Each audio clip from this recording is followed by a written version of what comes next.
안녕하세요. 요즘 배달앱 수수료 때문에 정말 말이 많죠. 여러분이 보내주신 자료, 특히 그 배달의 민족, 배민 수수료 논란 다룬 경향신문 기사 보면서 오늘 좀 핵심만 빠르게 짚어보려고 합니다. 다들 아시겠지만 소상공인분들 이 수수료 부담 때문에 힘들다는 이야기, 뭐 하루 이틀 된 얘기가 아니잖아요. 이재명 대통령 공약 중에 그 배달앱 수수료 상한제 있었죠. 그 이후에 실제로 플랫폼이랑 자영업자들 사이에 어떻게 논의가 되고 있는지 저도 궁금했거든요. 근데 최근에 배민이 특정 조건 하에서는 수수료 상한선을 두겠다, 뭐 이런 제안을 내놨다고요. 그래서 오늘은 이 배민 제안이 정확히 뭔지, 또 왜 자영업자들은 반발하는지, 앞으로 어떻게 될 것 같은지 그 핵심을 좀 명확하게 풀어보겠습니다. 네, 이게 단순히 그냥 수수료율 숫자만의 문제는 아니고요. 플랫폼 경제라는 큰 틀 안에서 좀 구조적인 문제들이 얽혀 있어서 살펴볼 게 많습니다. 주신 자료 보면서 그 배경이랑 각자 입장이 왜 그런지 좀 깊이 들어가 보죠. 네, 그럼 바로 본론으로 가볼까요? 배민이 제안했다는 거 구체적으로 어떤 내용인가요? 최근에 더불어민주당이 중재해서 소상공인들이랑 만나는 자리가 있었어요. 사회적 대화기구라고 하는데 거기서 배민이 제안을 내놓은 겁니다. 핵심은 이거예요. 주문 금액이 1만 5천 원 이하인 주문, 그러니까 소액 주문 있잖아요. 거기에 한해서 점주가 내는 중개수수료와 배달비를 합친 금액의 상한선을 두겠다는 거예요. 그 상한선이 주문 금액의 30%에서 35% 사이. 1만 5천 원 이하 소액 주문에 한해서 30에서 35% 상한선. 언뜻 들으면 뭔가 부담을 줄여주는 것 같기도 한데요. 근데 왜 자영업자분들은 이걸 생색내기다, 이렇게까지 말씀하시면서 반대하는 걸까요? 그게 표면적인 이유는 좀 간단합니다. 지금도 15,000원짜리 주문을 받으면요. 점주들이 내는 돈이 평균적으로 한 31% 정도 돼요. 그러니까 배민이 제한한 30에서 35%라는 게 사실상 지금이랑 별 차이가 없거나 오히려 더 내는 경우도 생길 수 있다는 거죠. 특히 그 배민에서 매출 좀 높은 상위 35% 업체들은요. 예를 들어 10,000원짜리 주문 하나 받으면 배달비가 한 3,400원, 중개수수료가 780원 뭐 이렇게 해서 점주 부담이 41.8%까지 가기도 하거든요. 와, 41.8%요? 네.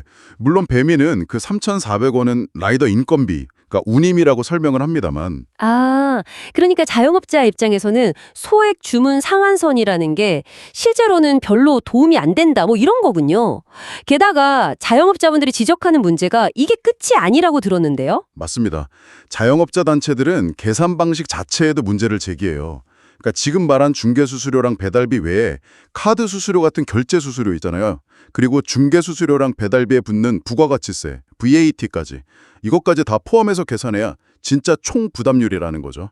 그래서 이 모든 걸 다 합친 총 수수료율 상한선을 주문 금액의 25% 수준으로 낮춰달라 이렇게 요구하고 있습니다. 25%요? 와, 배민 제한이 30에서 35%인데 25%면 차이가 정말 크네요. 네, 그리고 당연히 1만 5천 원이 넘는 주문에 대해서도 부담 완화 방안을 같이 논의해야 한다는 입장이고요. 이러니 양측 입장이 좁혀지기가 쉽지 않겠는데요. 대화가 잘 될까? 이런 회의적인 시각도 나올 만하네요. 일부에서는 배민이 혹시 공정위 조사나 이런 걸 좀 피하려고 시간 끄는 거 아니냐, 뭐 이런 의심도 한다면서요. 네, 그런 목소리도 있습니다. 왜냐하면 지금 공정거래위원회가 배달앱 관련해서 전담조사팀도 만들고 조사를 강화하고 있거든요.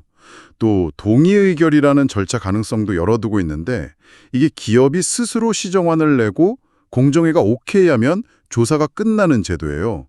이걸 이용해서 배민이 좀 법으로 강제되는 걸 피하려는 거 아니냐 이런 시각이죠.